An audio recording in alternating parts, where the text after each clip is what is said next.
అందరికీ నమస్కారం. ఈరోజు మన ఛానల్లో కడపలో ఎంతో ఫేమస్ అయిన కారం దోశ అలాగే బొంబాయి చట్నీ రెసిపీని ఈ వీడియోలో నేర్చుకుందాము. రెగ్యులర్గా వేసుకునే దోశ పిండిలా కాకుండా ఈ దోశ పిండిని కొద్దిగా డిఫరెంట్గా ప్రిపేర్ చేసుకోవాలి. టేస్ట్ అయితే చాలా బాగుంటుంది. మీరు కూడా తప్పకుండా ట్రై చేయండి. ముందుగా దోశ పిండిని ప్రిపేర్ చేసుకోవడానికి ఒక బౌల్లో 2 కప్పుల బియ్యం, 1 కప్పు మినపగుళ్ళు, పావు కప్పు పచ్చిశనగపప్పు, అలాగే లావుగా ఉన్న అటుకుల్ని 1 పావు కప్పు వేసుకోండి. 1 టీ స్పూన్ మెంతులు కూడా వేసుకొని వీటిని వాటర్ పోసుకొని శుభ్రంగా 2-3 సార్లు వాష్ చేసుకోవాలి. ఈ విధంగా శుభ్రంగా వాష్ చేసుకున్న తర్వాత ఇప్పుడు ఇందులోకి 1 టీ స్పూన్ జీలకర్రని కూడా వేసుకోవాలి. ఈ దోశపిండికి ఇదేనండి మంచి ఫ్లేవర్ని ఇస్తుంది. ఈ జీలకర్రని అస్సలు మిస్ చేయకండి. ఇప్పుడు రైస్ అంతా కూడా నానేటట్లుగా వాటర్ని పోసుకొని మూత పెట్టేసి కనీసం 7 నుంచి 8 గంటల సేపు నానబెట్టుకోవాలి. నేను ఇక్కడ 7 గంటలు నానిన తర్వాత బియ్యాన్ని అలానే పప్పుల్ని చూపిస్తున్నాను చూడండి. చక్కగా నానిపోయాయి కదా. ఇప్పుడు వీటిని మిక్సీ జార్లో కానీ గ్రైండర్లో కానీ వేసుకొని మనం నానబెట్టుకున్న వాటర్ని వేసుకొని మెత్తగా గ్రైండ్ చేసుకోవాలి. ఇలా నానబెట్టుకున్న వాటర్ని వేసుకోవడం వలన దోశ టేస్ట్ అనేది చాలా బాగుంటుంది. చూడండి, కన్సిస్టెన్సీ ఈ విధంగా ఉండాలి. ఇదే విధంగా మిగతా బియ్యాన్ని పప్పులను కూడా గ్రైండ్ చేసుకోవాలి. అందరి దగ్గర గ్రైండర్ అవైలబుల్గా ఉండదు కదా, అందుకని నేను ఇక్కడ మిక్సీ జార్లో చూపించాను. మీ దగ్గర గ్రైండర్ అవైలబుల్గా ఉంటే గ్రైండర్లో కూడా గ్రైండ్ చేసుకోవచ్చు. ఇలా గ్రైండ్ చేసుకున్న పిండిలో రుచికి సరిపడా ఉప్పును కూడా వేసుకొని ఒకసారి బాగా కలుపుకోవాలి.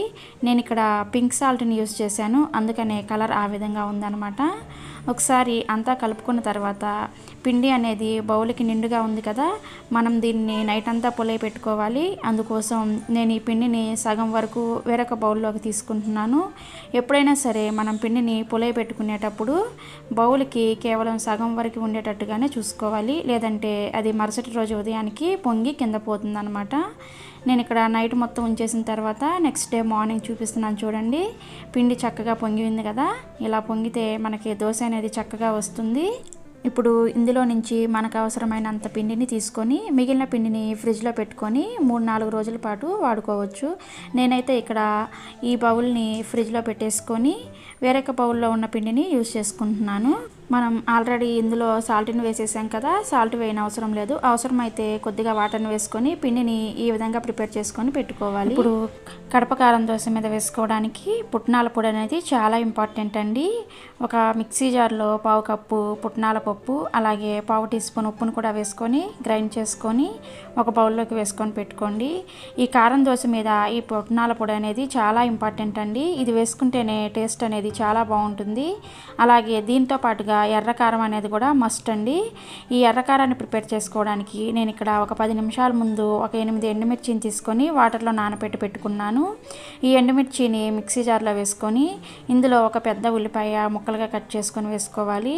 అలాగే రుచికి సరిపడా ఉప్పును కూడా వేసుకొని దీనిని వీలైనంత మెత్తగా గ్రైండ్ చేసుకోవాలి. చూడండి, ఈ విధంగా మెత్తగా గ్రైండ్ చేసుకొని ఒక బౌల్లోకి వేసుకోండి.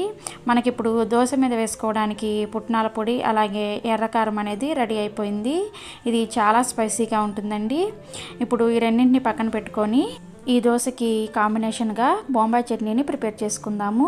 ఒక బౌల్లో పావు కప్పు శనగపిండిని వేసుకొని 1/2 కప్పు వాటర్ని వేసుకొని ఉండలు లేకుండా చక్కగా కలుపుకోవాలి. వాటర్ని ఒకేసారి కాకుండా కొద్దిగా వేసుకుంటూ ఉండలేమీ లేకుండా ఈ శనగపిండిని కలుపుకొని పక్కన పెట్టుకోండి. ఇప్పుడు స్టవ్ ఆన్ చేసి ప్యాన్లో 1 టేబుల్ స్పూన్ నూనె వేసుకొని నూనె కాగిన తర్వాత 1/2 టీ స్పూన్ ఆవాలు, 1/2 టీ స్పూన్ జీలకర్ర, 1 టీ స్పూన్ మినపగుళ్ళు, 1 టీ స్పూన్ పచ్చిశనగపప్పు వేసుకొని వీటిని లో ఫ్లేమ్ మీద చక్కగా లైట్గా కలర్ చేంజ్ అయ్యే వరకు ఫ్రై చేసుకోవాలి. మంటని మీడియం ఫ్లేమ్లో కానీ హై ఫ్లేమ్లో కానీ పెట్టకూడదు. ఇవి లైట్గా ఫ్రై అయిన తర్వాత 2 ఎండుమిర్చి అలాగే పొడవుగా కట్ చేసిన 3 పచ్చిమిర్చి ముక్కలు, కొద్దిగా అల్లాన్ని చిన్న ముక్కలుగా కట్ చేసి వేసుకొని ఇవి కొద్దిగా ఫ్రై అయిన తర్వాత ఒక రెమ్మ కరివేపాకును కూడా వేసుకొని మీడియం సైజు ఉల్లిపాయని పొడవుగా కట్ చేసుకొని వేసుకోవాలి. ఉల్లిపాయ త్వరగా ఫ్రై అవ్వడానికి ఇందులోనే కొద్దిగా సాల్ట్ని కూడా వేసుకొని ఫ్రై చేసుకోండి. ఉల్లిపాయ మరీ ఎర్రగా ఫ్రై అవ్వకూడదు. కొద్దిగా ట్రాన్స్పరెంట్గా ఫ్రై అయిన తర్వాత ఇందులోనే పావు టీ స్పూన్ పసుపును కూడా వేసుకొని ఒకసారి బాగా మిక్స్ చేసుకొని ఒక మీడియం సైజ్ టమోటాని, బాగా పండిన టమోటాని చిన్న చిన్న ముక్కలుగా కట్ చేసుకొని వేసుకొని ఒకసారి బాగా కలుపుకున్న తర్వాత మూత పెట్టేసి ఈ టమోటా అంతా కూడా మెత్తగా అయ్యే వరకు ఉడికించుకోవాలి.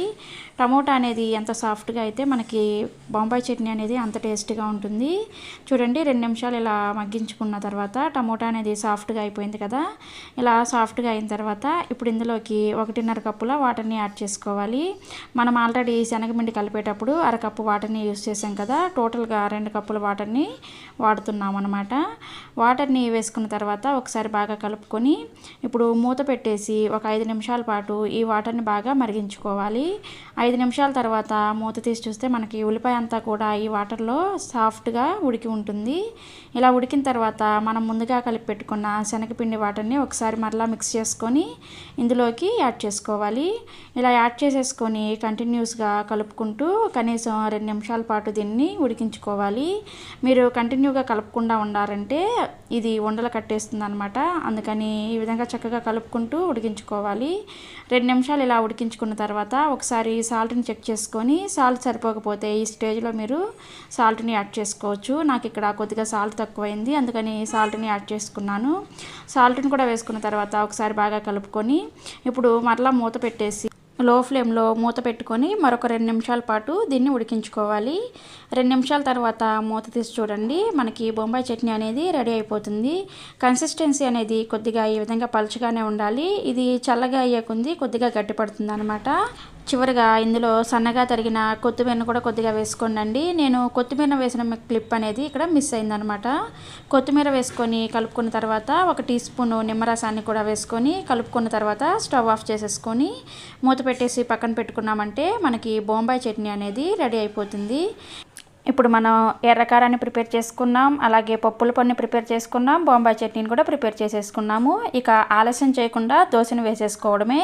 స్టవ్ ఆన్ చేసి దోశ పెనం పెట్టుకొని పెనం వేడైన తర్వాత ఒక గరిటెడు పిండిని వేసుకొని వీడియోలో చూపిస్తున్న విధంగా పలుచగా దోశను వేసుకోవాలి. దోశ మీద పచ్చిదనం అంతా పోయిన తర్వాత 1 టీ స్పూన్ నూనె కానీ లేదంటే నెయ్యిని కానీ వేసుకోవచ్చు. నేను ఇక్కడ నూనెను వేసుకుంటున్నాను. నెయ్యిని వేసుకుంటే ఈ దోశ అనేది ఇంకా టేస్టీగా ఉంటుందండి. నూనె వేసుకున్న తర్వాత చూడండి, వీడియోలో చూపిస్తున్న విధంగా గరిటెతో ఈ విధంగా ఈవెన్గా స్ప్రెడ్ చేసుకోండి. ఈ విధంగా స్ప్రెడ్ చేసుకోవడం వలన దోశ అంతా కూడా ఈవెన్గా ఫ్రై అవుతుంది అనమాట. దోశ ఈ విధంగా ఎర్రగా కాలిన తర్వాత మనం ముందుగా ప్రిపేర్ చేసుకున్న ఎర్రకారాన్ని కొద్దిగా వేసుకొని దోశ అంతా కూడా బాగా అప్లై చేసుకోవాలి.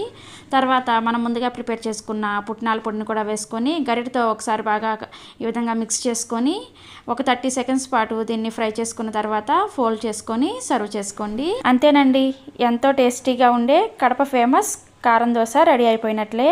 ఈ దోశని నేను చెప్పినట్లుగా మీరు కూడా ఒకసారి ట్రై చేయండి. మీ ఇంట్లో వాళ్ళందరికీ కూడా ఖచ్చితంగా నచ్చుతుంది. నిజంగా అండి, చాలా టేస్టీగా ఉంటుంది. తప్పకుండా ట్రై చేయండి. మీరు ట్రై చేసిన తర్వాత మీ ఫీడ్బ్యాక్ని నాతో కామెంట్స్ రూపంలో షేర్ చేసుకోవడం అస్సలు మర్చిపోకండి. అలాగే ఈ వీడియోని మన ఫ్రెండ్స్కి అలాగే రిలేటివ్స్కి కూడా షేర్ చేయండి. అలాగే మొదటిసారిగా మన ఛానల్ ఎవరైనా చూస్తున్నట్లయితే మరిన్ని ఇలాంటి టేస్టీ రెసిపీస్ కోసం మన ఛానల్ని సబ్స్క్రైబ్ చేసుకొని నోటిఫికేషన్ మిస్ అవ్వకుండా ఉండడం కోసం పక్కనే వచ్చిన బెల్ సింబల్ని ప్రెస్ చేయండి. ఈ వీడియోని చూసినందుకు ధన్యవాదాలు. Thanks for watching.